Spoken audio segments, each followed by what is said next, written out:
we'll have to do a little bit of introspective activity to see, where does our mind get attached or it naturally drawn towards. So let's get started. Again, a very warm welcome to all of you. I'm going to share my screen and then we will get started by invoking the blessings of God and Guru. Let me share my screen.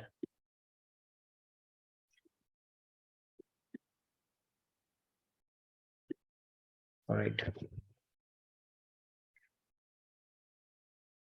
We will start with our opening prayers. Gurur Brahma, Gurur Vishnu, Guru Devo Maheshwaraha, Guru Sakshat Parabrahma, Tasmai Shri Guruve Namaha. Vasudeva Sutam Devam Kamsa Chanuramardanam Devaki Paramanandam Krishnam Vande Jagadgurum. Krishnam Vande Jagadgurum. All right. Radhe Radhe, good morning, good evening once again to all of you. So let's get started. We are on Shloka 4.7. We have spent a couple of sessions on it already. Today, we'll spend one more session and then we'll transition over to the next Shloka, which goes hand in hand in this one. So I'm going to recite it and you're welcome to follow along. We'll pick up a few hands and then we'll get into today's discussion. Yada yada hi dharmasya Glanir Bharata Abhyutthanam Tadatmanam Srijamyaham. Okay, do we have any volunteers? We can take a few hands. Sandhya, Radhe Radhe, please go ahead. Radhe Radhe, Sandhya. Radhe Radhe. Yada yada hi dharmasya Glanir Bharata Abhyutthanam adharmasya Tadatmanam Srijamyaham. Nice, thank you. Dineshji, Radhe Radhe. Radhe Radhe. Radhe Dinesh. Yada yada hi dharmasya Glanirbhavati Bharata Abhyutthanam dharmasya Tadatmanam Sujamyaham. Thank you, Dinesh. Radhe Radhe. All right, I see 5 more hands. Sure. Radhe Radhe everyone. Yada yada hi dharmasya Glanirbhavati Bharata Abhyutthanam adharmasya Tadatmanam Srijamyaham. Thank you. Radhe. Sunita ji, Radhe Radhe. Thank you. Radhe Radhe. Yada yada hi dharmasya Glanirbhavati Bharata Abhyutthanam adharmasya Tadatmanam Srijamyaham. Radhe Radhe. Radhe Radhe. Thank you, Sunita ji. Rupa ji, Radhe Radhe. Rupa ji. Radhe Radhe everyone. Radhe Radhe Rupa ji. Radhe Radhe everyone. Yada yada hi dharmasya Jnanirbhavati Bharata Abhyuttanam adharmasya Tadatmanam Sujamyaham. Radhe Radhe. Thank you, Rupa ji. Okay, let's take a couple more hands. Riya ji, Radhe Radhe. Radhe Radhe.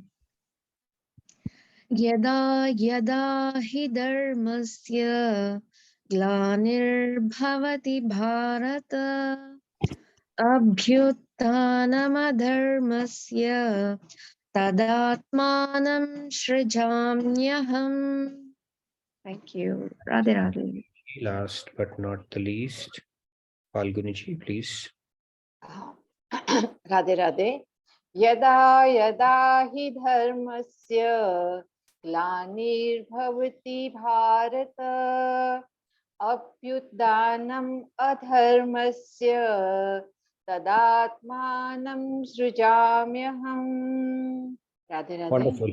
Very nice. Thank you, Falguniji. So let's get started.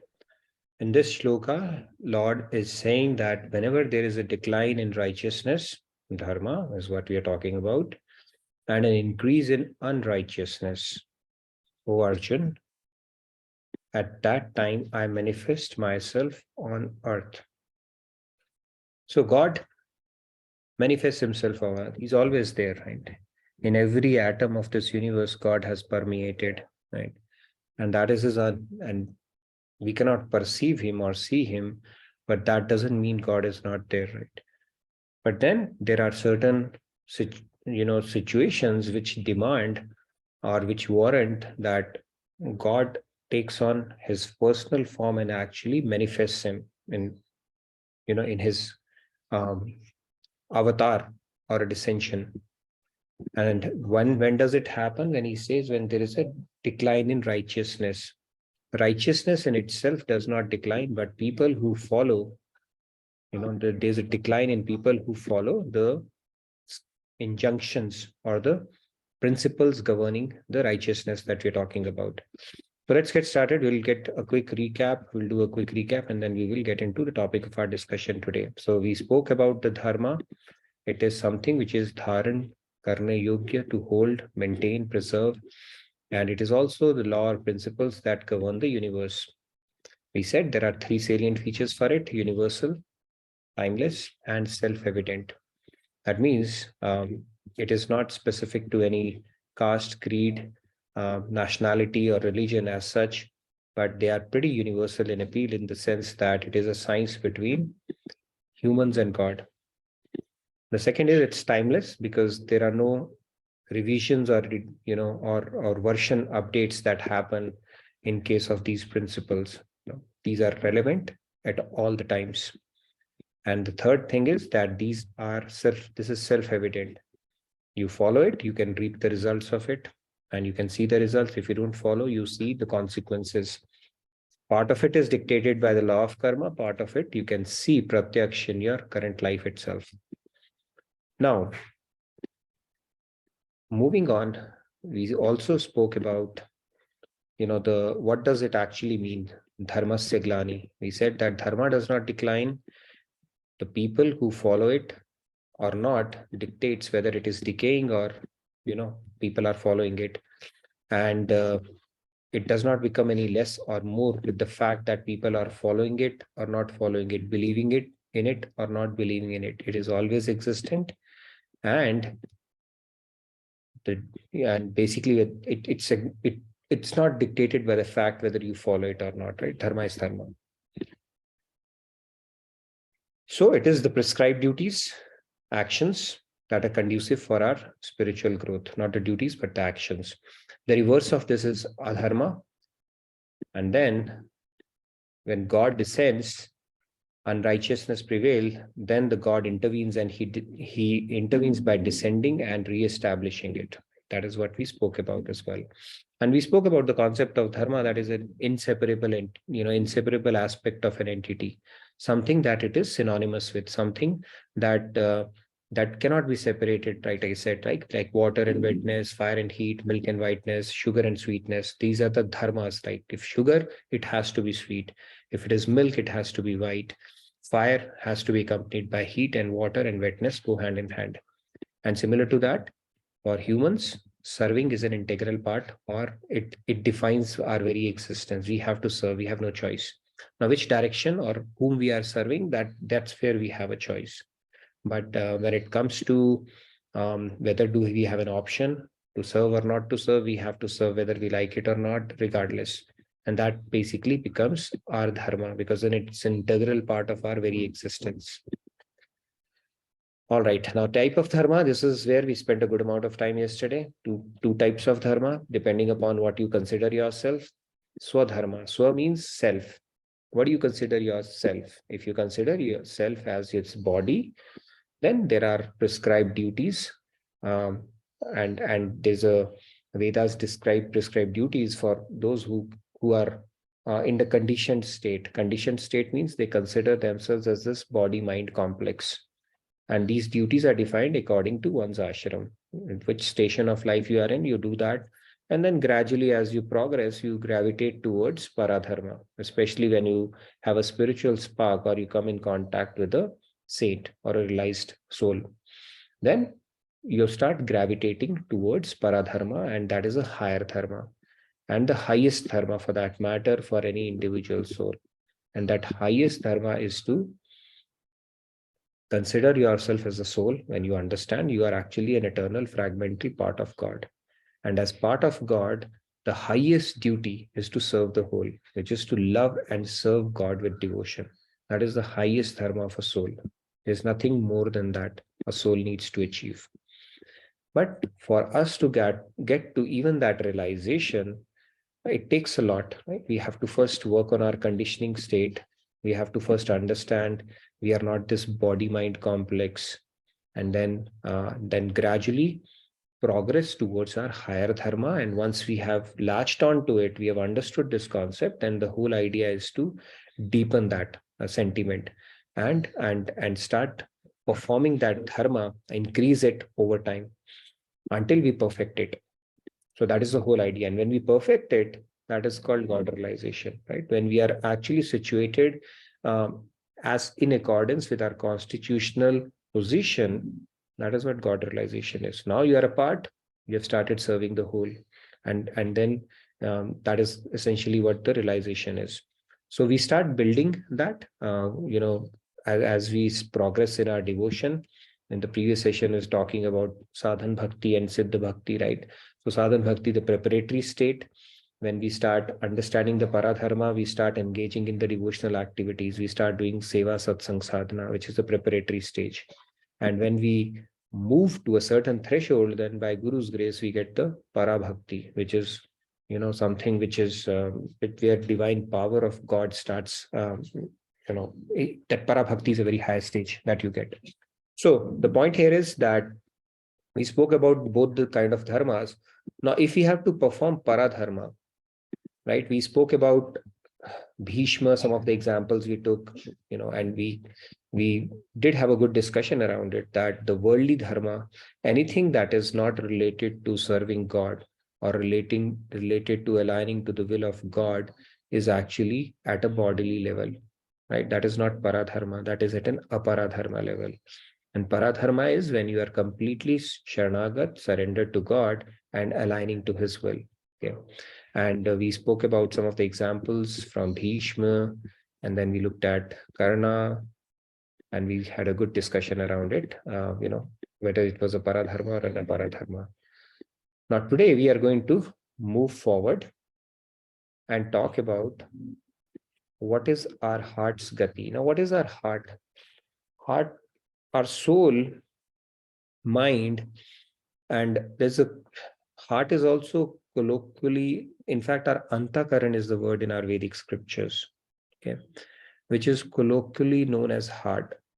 See, when we feel some excitement or some pain, you see something happens near your heart region, right? That is where the soul is residing.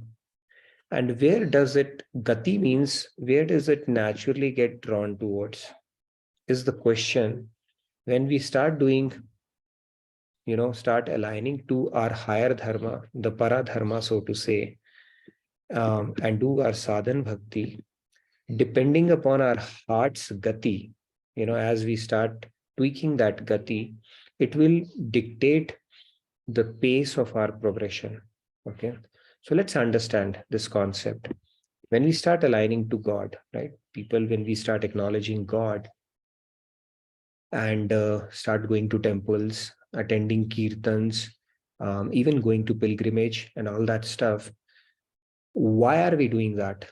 Right? That will determine where is our heart's gati or its natural inclination is.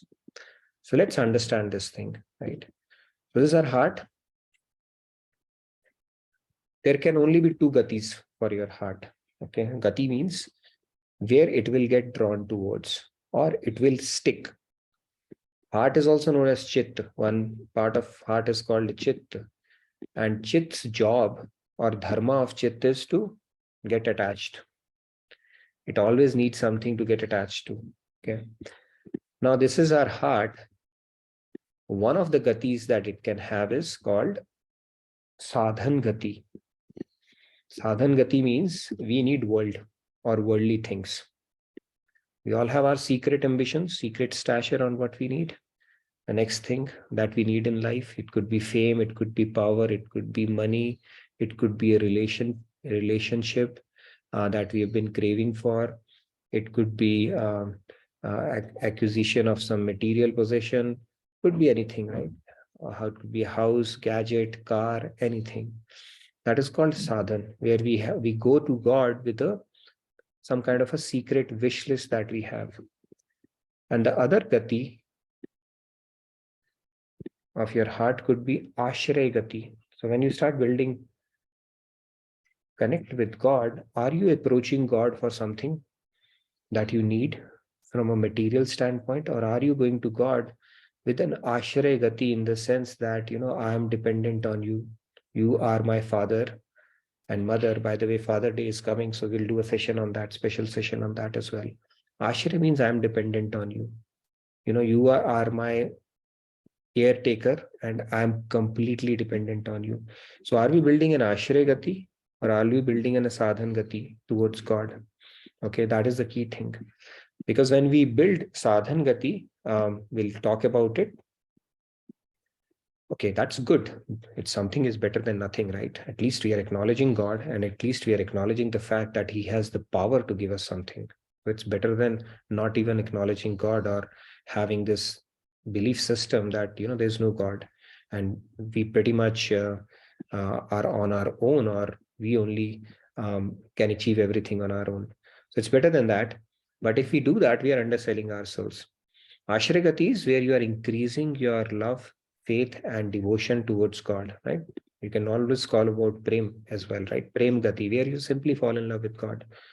When you start falling in love with God, or you start exercising love and devotion towards God, ashray would automatically come. Your faith will keep on deepening. That it's like a father and a son relationship. The son is, sometimes when they play and father say, hey, go ahead and jump. So will the kid be scared? Kid will not be scared because he knows the father is going to catch him, because he has that ashray gati on his father at that point, right? So that is the whole concept, where we deepen our faith and approach to God saying, what, I'm dependent on you and you need to take care of me. And all I need is to, develop bhakti towards you, or bhakti or love. Basically, that is the only thing that we should be asking from him. So when we tweak our mind or condition our mind to build that ashray gati, we progress fast.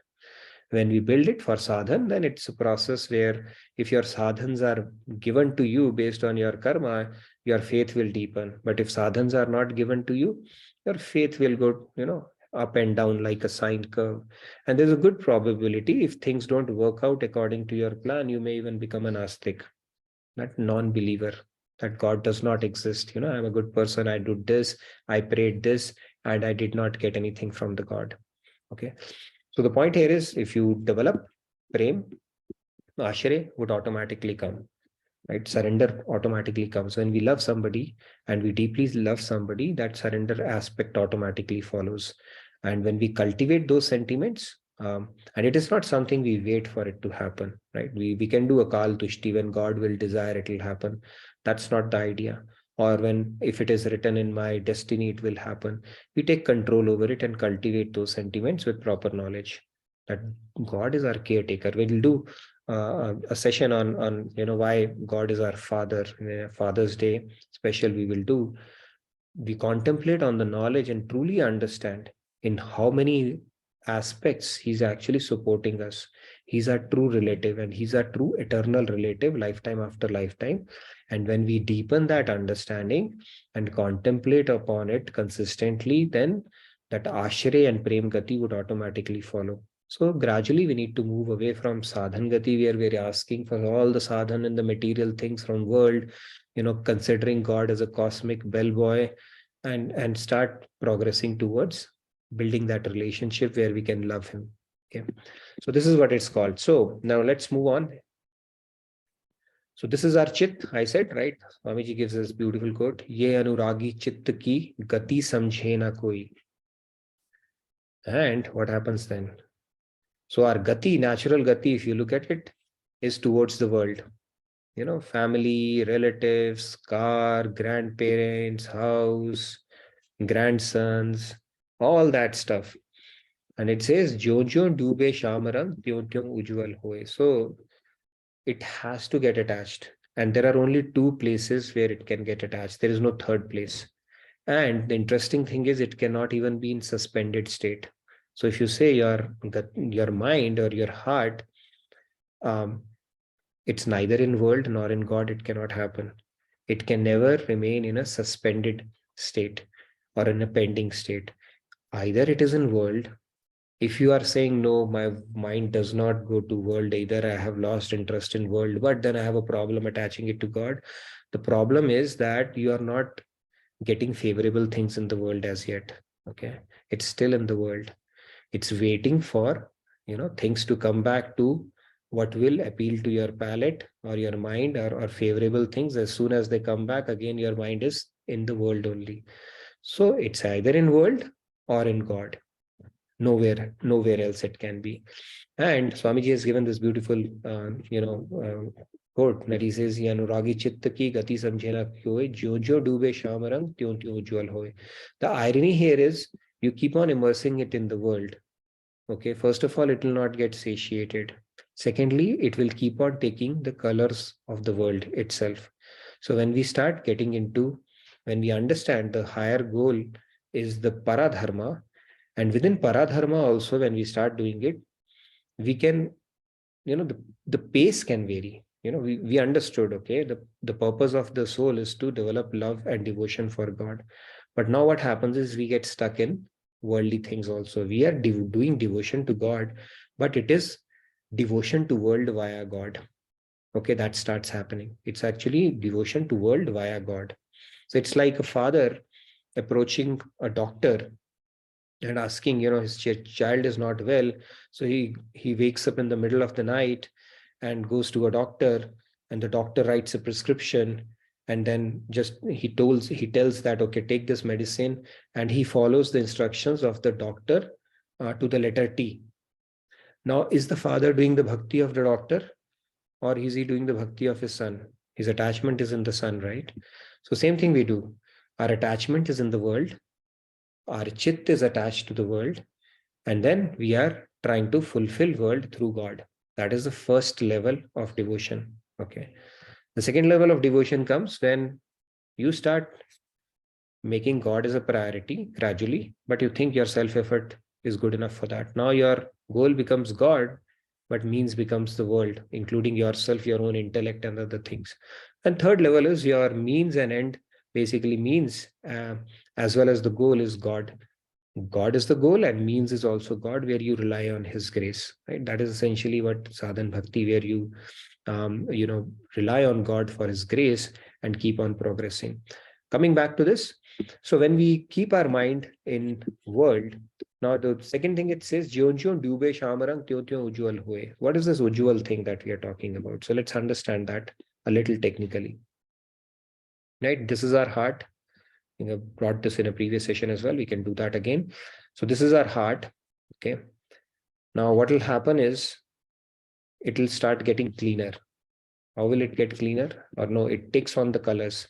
It takes the three colors of the world. If you see the tamasic, rajasic, and sattvic colors. So when you attach it to the world, you are craving for the world. The world will always fall into those three categories, either sattvic, rajasic, or tamasic. So it will take on the colors of the God. However, when you start of those three gunas that we have, not of God. However, when we start attaching it to God, right, in loving devotion, remembrance, what starts happening is, if you see, there's a progression that is happening, and ultimately it will shine forth. So this is essentially what it is. Basically, it's saying that ये अनुरागी चित्त की गति समझे न खोए, जो जो डूबे शामरम ज्योति उज्ज्वल होए. So now it will shine forth because now it is getting cleaned. It's not taking on the colors of Maya, which are the Triguni Maya.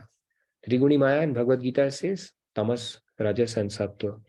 And Sattva is a little tricky. Sattva is good.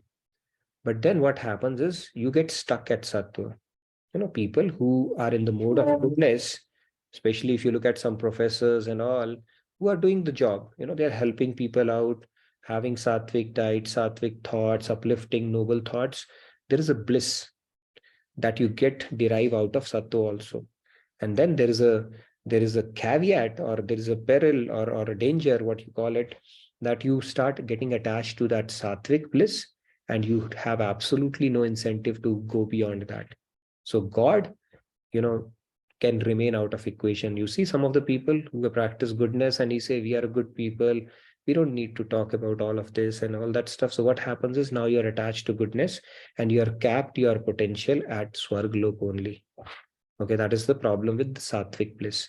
So when you may say that, okay, I desire world, but I desire welfare of others. I desire to help others. I desire to serve people. All that is good.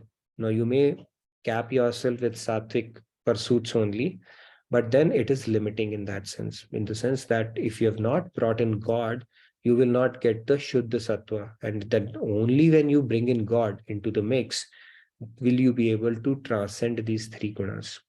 Okay. So it's very important to keep it at the back of our mind, because the first part is, okay, we are stuck up in our worldly mundane duties. The second step is to understand we need to go beyond that, because there's a higher dharma we need to perform, right? Build devotional connect with God. But even when we build that connect, we may have a danger of getting stuck in asking world only and thinking we are doing devotion.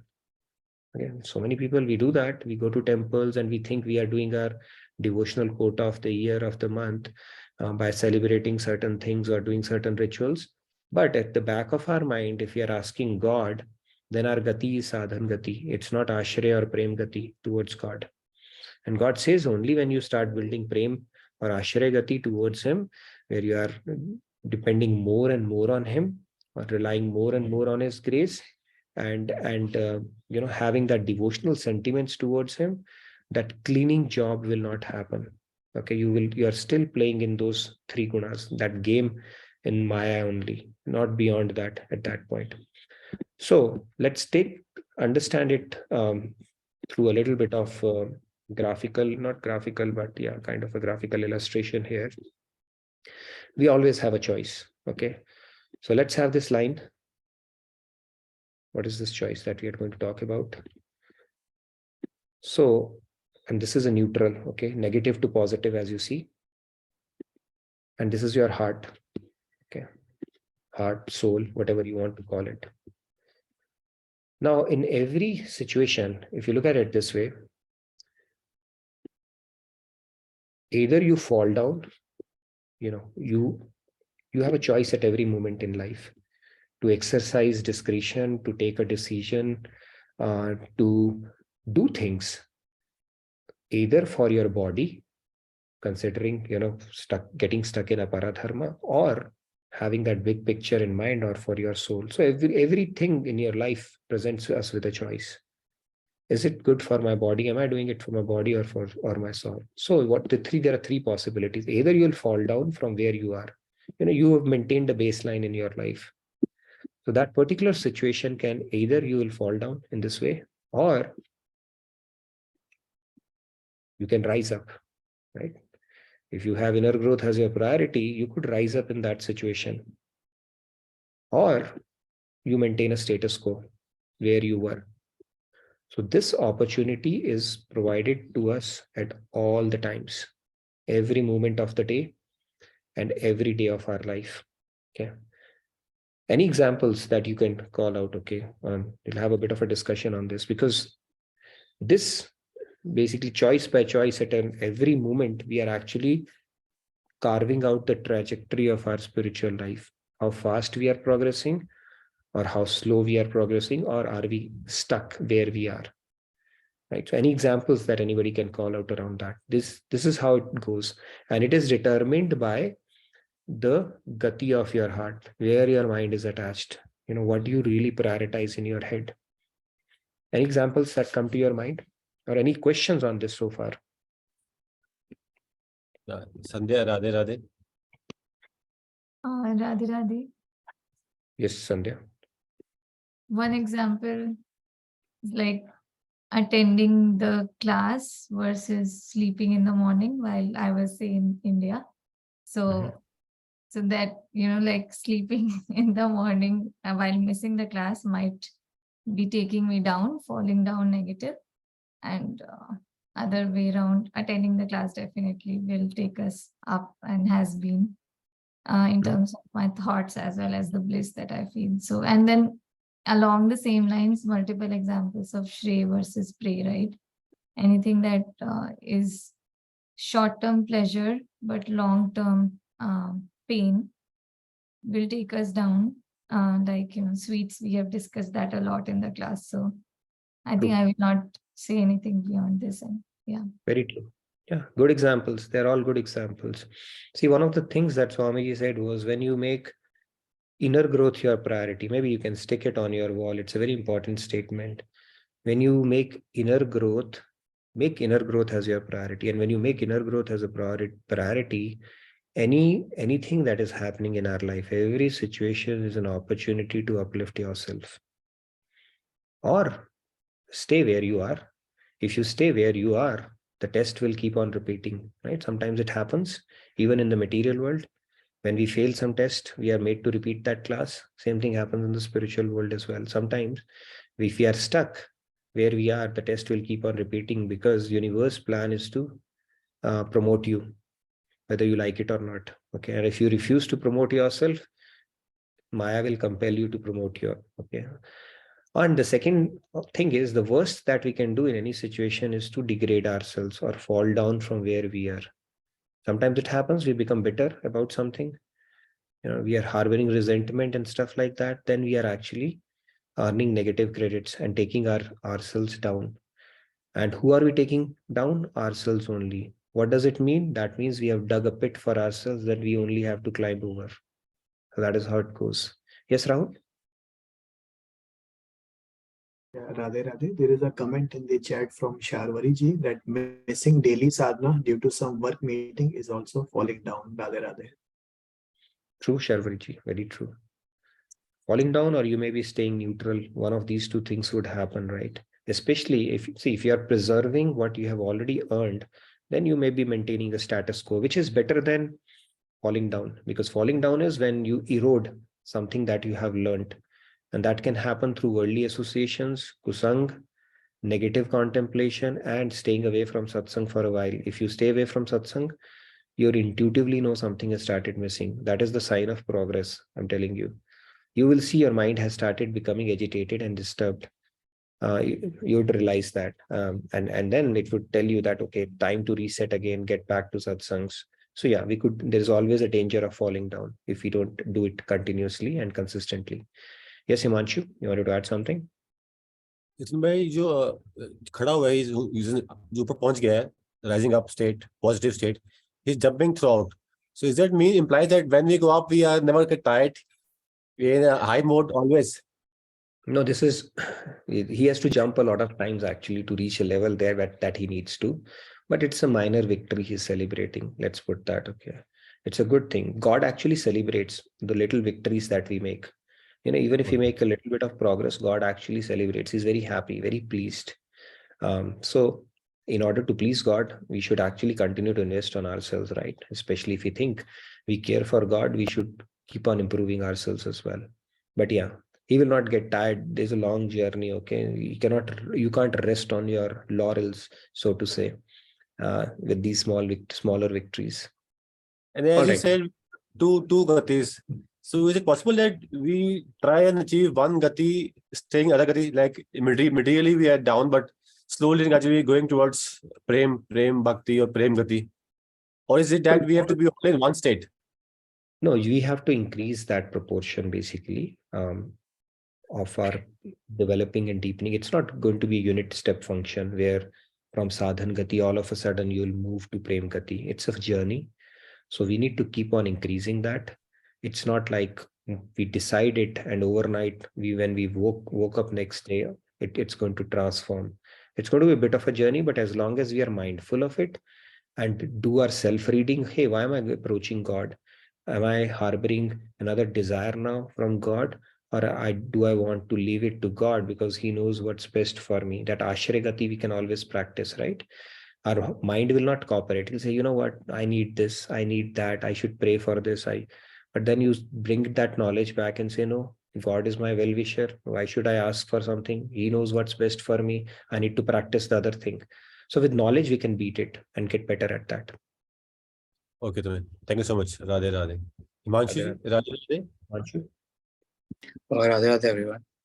I wanted to say that like if we fall down or like we are handling our prarabdha karma, so there can be one approach that like okay, if you are working and if you know that you have to spend some time on your work, so you have to focus on your work. Now if you think that you know I want to do like Nam Jap or Roop Dhyan, but I have to focus on my work also. So like this, we have so many tasks regularly. So even if we focus only for 1 hour or 2 hours in Roop Dhyan in the morning, that obviously helps. But when we go to material activity, like back to material activity, the prarabdha karma is still coming, even if we are doing like good kriyaman, right? So at the end, even if we have, because karma yoga can't be, it's a very advanced stage. You can't have thought of God like every time. Each thought can't be to God till we reach that stage, because we are obviously focusing here. So I think even if we fall down on this path where we realize, but that realization is important. Moreover, if you're not able to spend time and you wanted to give 5 hours today, for example, and you didn't get that time, now when you get this realization, you get more enthusiasm and you can do 6 hours. That happens with me. So I just wanted to share. Thank you. No, that's good. Yes, that's a great point you brought in, Himanshu. Very true. And the other aspect of it is, of course, we have to deepen our sadhana until we reach that stage. Karam Yoga, we cannot perfect it overnight. So we need to figure out ways that work for us.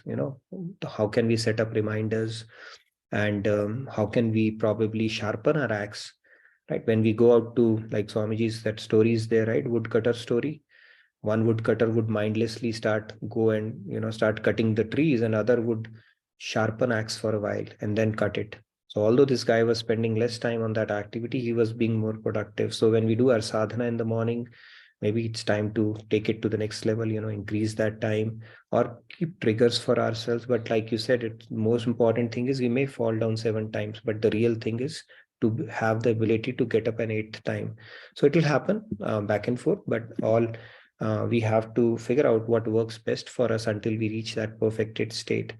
And then when we focus on our work, that's why Lord Krishna chose battlefield, right? To impart this message. Arjun was doing one of the most sophisticated work at that point. So when we do work, I mean, this question keeps up coming in Karam Yoga. How can we think about God and do our work at the same time? So the idea is not to, God is saying, you continue doing your work, but keep your attachment in me. Attachment is a different thing than actually thinking about God, right? So when we are attached, deeply attached to somebody, it could be anybody, right? A mother is attached to their kids. A person is attached to his girlfriend, right? Could be its wife or some, kid or somebody. That attachment is always in a subtle form in your head. You don't have to think about them. So same thing, God is saying, you keep that attachment to me. You keep working, do most sophisticated work. You could be performing a surgery and all. Yeah, it's a pretty advanced stage, but that's what we need to aspire for. And like you said, sometimes when you feel that and you feel the remorse, hey, I forgot that and my mind was completely taken aback, you may come back with a redoubled intensity, and that is a sign of progress. So thank you for sharing that. Yes, Rahul. Yes. So there are multiple questions in the chat and one comment. If it is okay, I can read those. Sure. Yeah, so the comment is from Sandhya ji that if someone says bad things about us, we have a choice whether we want to see it as an opportunity of growth or start building harsh sentiments towards that individual. True. See, this word thing is a very interesting thing. Maharaj ji used to say 99% of the Ashanti in this world is not because of the Ukraine-Russia war. It is because of words only. You're not able to tolerate words, right? So words, it cause a lot of Ashanti. And if, on the contrary, if we can simply tolerate, which is of course difficult, then that's a very quick way to progress. Simply tolerate the word. Words are words only, right? What has happened with the words? It's a great opportunity. And then if you can place a sentiment, maybe Shyam Sundar is seated in this guy and he's testing me. Okay, and it's time for me to increase my tolerance and patience, then it's even better. But words are that cause the most Ashanti in this world. Just words, not even an action. Right? Very true. So basically, every opportunity, every situation, circumstance in our life presents us with an opportunity. Do we want to fall down? Do we want to maintain where we are, or do we want to rise up? And the higher the threat, the bigger the opportunity. Right? Some people are subjected to, so much of distress. Things don't align. But the silver lining in that is it's a great opportunity to take your soul to another level altogether, which otherwise you won't get that opportunity. Not everybody gets that opportunity, right? Sometimes when you go through the hardships, right? Previously in one of our sessions, we did this exercise where we said, draw the trajectory of your life, pick up 2 or 3 incidents in your life where you really face some hardship or things when you said it was a terrible time. And now if you'll, in hindsight, when you'll reflect back on it, those are the times or those are the inflection points in your life's trajectory which define who you are today. If those things wouldn't have happened, it wouldn't have chiseled the beautiful personality that you have today. Right? So that is the failure has depth, success doesn't have. So these hardships, these situations, they present us with an opportunity to uplift ourselves if we truly look at it in perspective. Right? There's a saying from Kabirji also,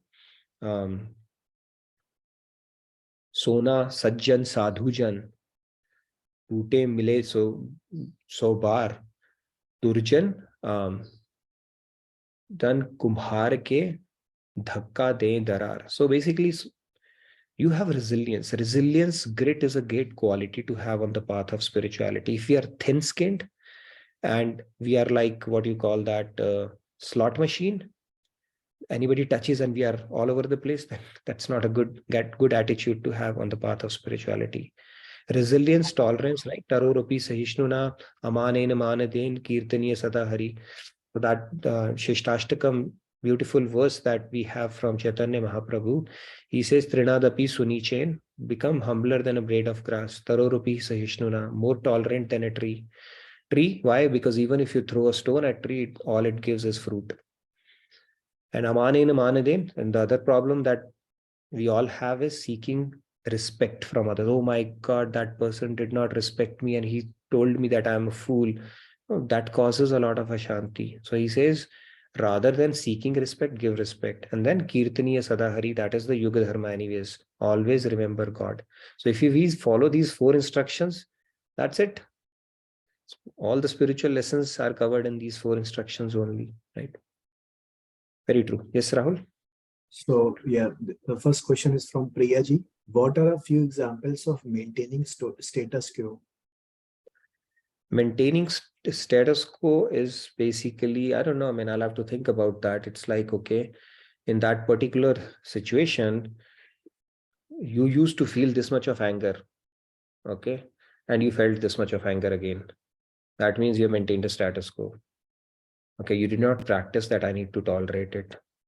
In that situation, you would have been impulsive and you continued to be impulsive. This to the same extent. No change. It's not like you become over angry now. Same anger, same reaction. Now, when the reaction is same, that means you are maintaining a status quo. You are repeating in the same class. Basically, you have failed that test. But if your anger has reduced, or you are reasoning in your head, you know what, I need to do something about it. Maybe it's an opportunity. Then you have uplifted yourself.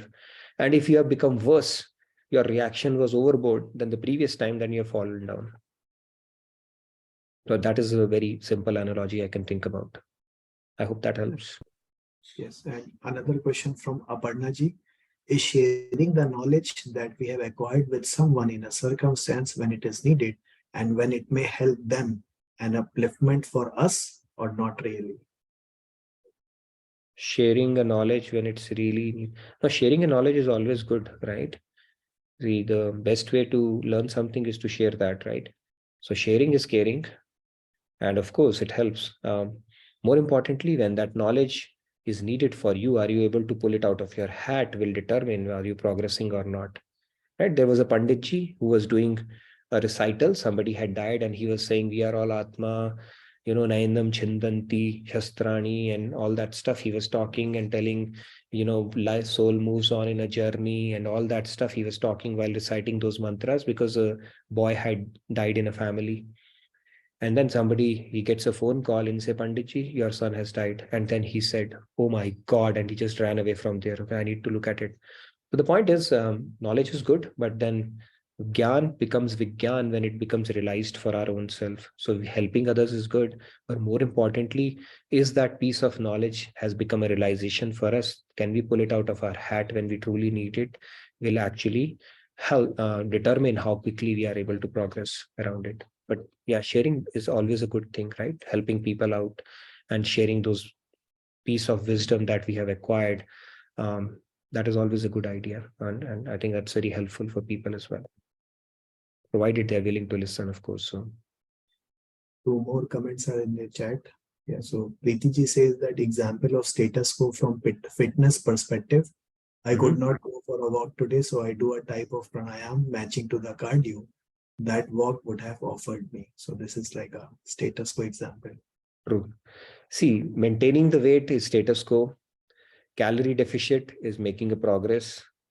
And overeating and calorie surplus is falling down, right? Very simple example. If you do calorie deficit, it's always a good idea to do that. Tom Cruise does that. If you know who Tom Cruise is very fit at the age of 60. 1200 calories a day, and maintain a very, do a bit of a calorie, less is more after a while. So, but yeah, there are so many examples where either you're maintaining it where you're improving, or you are going down. That example intuitively you will know in a lot of other situations as well. One last comment from Smitaji. Maintaining the status quo, the baseline can be negative or positive depending upon our gunas. True. We may start with a deficit to begin with based on what kind of gunas we have acquired in our past life, right? So you may, if you have tamasic propensities to begin with, you may start with a negative, a deficit. But then the good thing that God has given us is an ability to do Purusharth. From no matter where we are, we can still attain God. When Hanumanji went to Vibhishan, Vibhishan said he saw a tulsi leaf in Lanka. He said, oh my God, I have got my spiritual brother here as well. Somebody who thinks about Ram here as well. And then Vibhishan tells Hanuman, I have got a tamasic body and tamasic propensities, right? I have, because he was born in a Rakshas family. So he started with a deficit. But did it stop him from meeting Ram or harboring the sentiments of devotion towards Ram? He was like a tongue between the teeth, all surrounded by Ram haters, right? Right under the nose of Ravan, who used to detest Ram, he was practicing devotion, like tongue between all the teeth, right? That is how he was surviving. So although he had a deficit, he started negative, right? With regards to the birth he got or the kind of body he got, but that did not deter him from cultivating devotion from Ram. By the way, he asked a very interesting question to Hanuman. He said, I also think about Ram, and you're also devotee of Ram. How come Ram has met you and he has not graced me as yet? Because he had not met Ram until then. So Hanuman gives a very interesting answer. He said, that's because you are only taking Ram Naam, and I am doing Ram Kaj. So Ram Naam and Ram Kaj both are important, but Kaj is even more. So Seva is very important. Okay, just to put it in perspective, when we do Seva, we are making a lot of jumps. Right? That guy who's jumping, you can get to that very quickly. That stage. Yes, Rahul. There is another question in the chat, and it says less is more after a while. So what does after a while refer to here? After a while means after 38 or 40. I don't know, after a while. Yeah, less is more is people who realize, though they're fitness freaks, they understand. We eat more, at least 10 times more than we actually need. Okay. What our stomach is size of a fist actually. And we keep on putting stuff in it and it keeps on expanding. And when it keeps on expanding, we have to put more to satiate it. And that vicious cycle continues. Truly speaking, we don't need too much to eat to truly survive, actually. It's a conditioned state in which we eat so much. And you'll realize it if you go to some of the naturopathy centers, which I've been to, they feed you peanuts, literally peanuts. And I used to feel, I'm going to starve him and I'm going to die of hunger only. Trust me, I didn't die. In fact, I felt more energetic. But after coming back, you start eating the regular stuff and then your stomach adapts again. So less is more with regards to food. And as scriptures say, we eat anna and then finally anna eats us. Okay, not the anna in movies, but anna that we eat. Okay, finally the anna eats us. Yes, Monica ji. Radhe Radhe, everybody. So Nitinji, eating junk or sweets, not compulsorily, but then at times is this falling or is sort of acceptable, or eventually we should have to. I don't know. I mean, I fall. It's the right question to a wrong person because I fall for it all the times. But unless you want to be Hema Malini, I think it's okay to indulge a little bit as long as you are able to make up for it, right? But every sugar thing rush actually is not good for our body. I was reading Swamiji's book, right? He was saying that every sugar rush that you give, right, where your insulin has to work out, is not good for you in long run. So sugar is like poison. It's a poison for sure. If you can cut sugar out of our life, nothing like it. But I have said it multiple times, but I still indulge in besan ka laddu once in a while. Okay. But I think with age, we should start moderate our sugar content because it's not good for our liver, not good for our eyes, and leading cause for cancer in this world. Oncologists would tell you that. But if you're not doing it regularly, I think it's okay once in a while. I mean, at least let's say, yeah, Swamiji doesn't eat sugar, by the way, too much. At all? Okay, not too much. Okay. No, I saw him eat chocolate once, okay, when he was distributing. Okay. So Kanha loves Mishthan, right? Mohanthal, Laddu, Kheer, all these things. So if we use jaggery instead of that, I'm asking because I'm trying to get into the habit of bhog lagana har baat ke, har cheez ka. So, yeah, as a prasad, I think it should be. Read Swamiji's book. He puts it in perspective about, food aspect of it as well. He's covered all the aspects. The Golden Rules for Living, it's a very nice book. And he talks about sugar also. So the amount of sugar our body needs is produced by wheat and rice only. The added sugars is a problem. And then he gives the exact quantity of how many grams of sugar each one of us needs, as we grow. And I think he's given age brackets for it as well. So it's a nice book, but as a Mishthan, and I think it should be okay, given your condition and resilience your body has, as long as we are not overindulging, I think it's fine. Or you can take guidance from Swamiji. He also eats chocolate, I've seen once in a while. But yeah, good is jaggery is better than refined sugar for sure. Right? See, there are a number of hands, human hands, that have touched from field to mouth. Okay, not eating excluded, is better for humans. That is why processed is a strict no. Jaggery is of course better.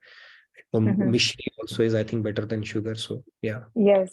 There's because definitely because if I remember my grandmother, maternal and paternal side both, they used to use mishri and jaggery in almost everything.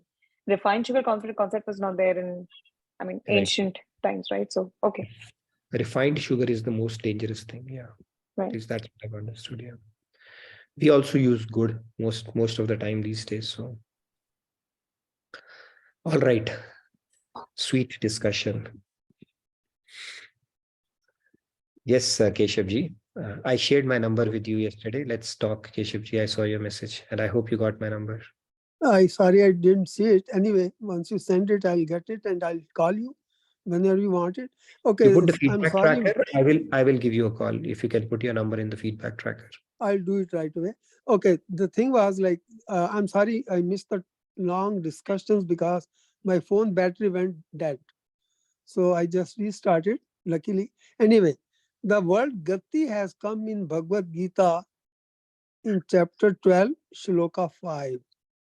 Kalesho adhiktras tesham avyakta sakchesam avyakta hi gati. Gatir dukkham devriddham avyapyate. So the point is, this is the only one word which we have to achieve gati.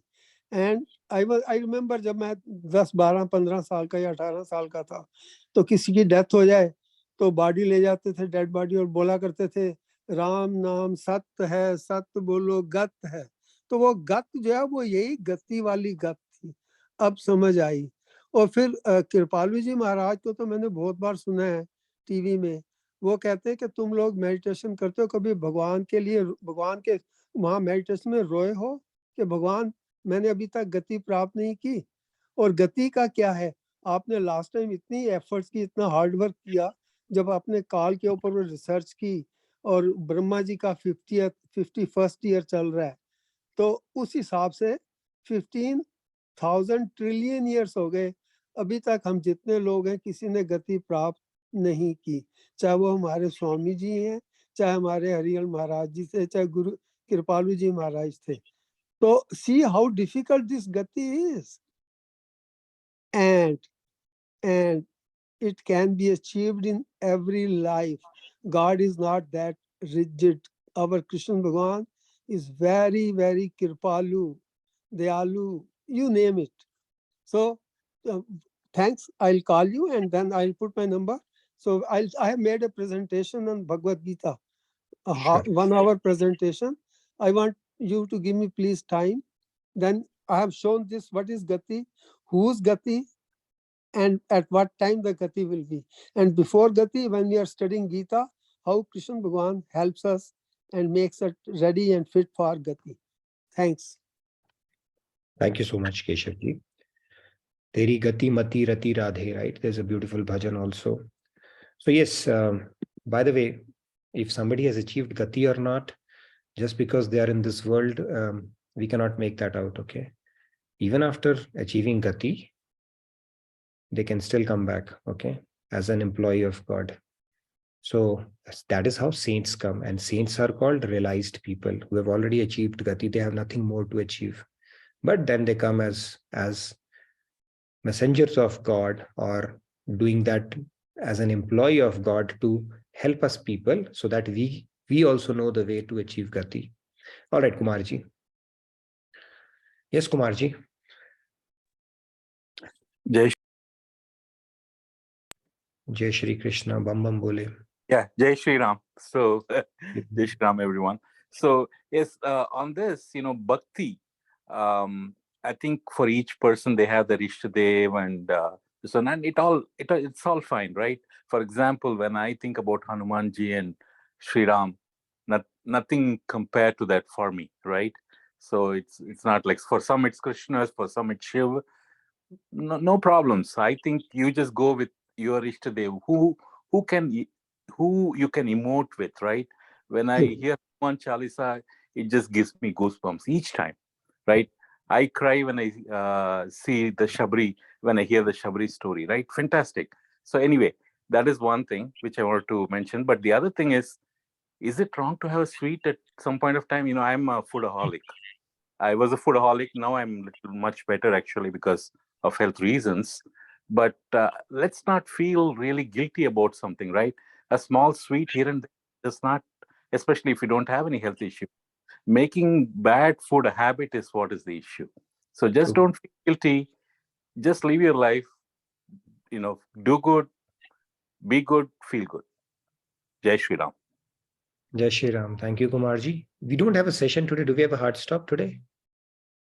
We have, We do, right? we do have heart stopper there. Okay. So do we have Sunilji already here?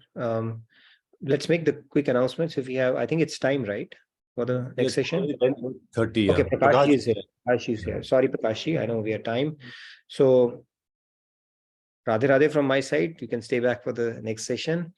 I didn't realize that. Okay, completely got blank. But over to you, Prakashji, and I look forward to seeing you tomorrow. We'll continue our discussion on the next shloka and some more concepts that we will bring in, as well as the Father's Day celebration that we will do, doing a deep dive from a scriptural standpoint on who our true Father is or eternal Father is. So thank you so much. And Radhe Radhe from my side, I look forward to another engaging discussion tomorrow. Good night, good day, everyone. Please fill out the feedback if not already. Thank you. Over to